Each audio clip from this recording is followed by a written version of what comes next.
Alis pala kami ngayon ng baby ko, si Baby Esa. Say hi, Esa. Hello. Punta kami sa sa food taste ng Yellow Cab na imbitahan tayo doon. So let's go.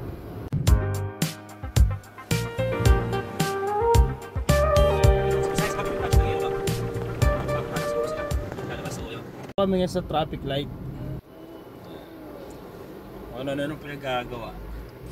So dito nga pala yun sa may sa Visayas Avenue branch ng Yellow Cab. May bagong product yata sila, kaya kailangan may mag-pre-taste. Yung mabisa mag-pre-taste. Ito yung mabisa. Oh my God! Wow! So, ito na yung branch nila ng Yellow Cab. Break muna tayo. Dito na kami sa may parking. Nag-aantay lang kami ng yung contact namin si Kate.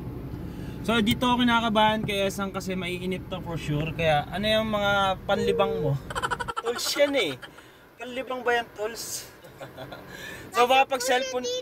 Ha? Ito po siya dito. Sige, laruin mo na mamaya, mabisa yan. So ayun, baka pagamitin ko na siya sa cellphone habang nag-aantay siya sa akin. Tapos na akong yung parang verification, initial interview, ganon.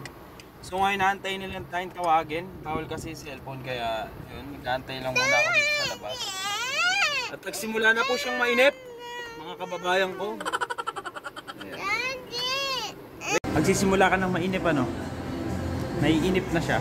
Ayun. Nandito na kami sa loob ng Yellow Cab. A few inches later. So tapos na nga pala kami mag-food taste ngayon doon. So bawal yung cellphone, hindi ako nakapag-cellphone. Saka ito, after nga nun, karoon tayo ng konting token. Tapos may take out pa tayo yung hindi natin na ubos na product nila, which is yung pizza. So yun guys, yun lang. Gutom na raw tong alaga ko, so papakainin ko muna siya sa Jollibee. Bye-bye na! Bye! Siyempre, drive-thru Jollibee. Gusto mo yan?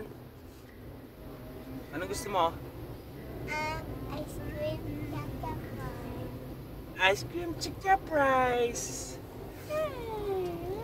Budol. Scammer ka talaga.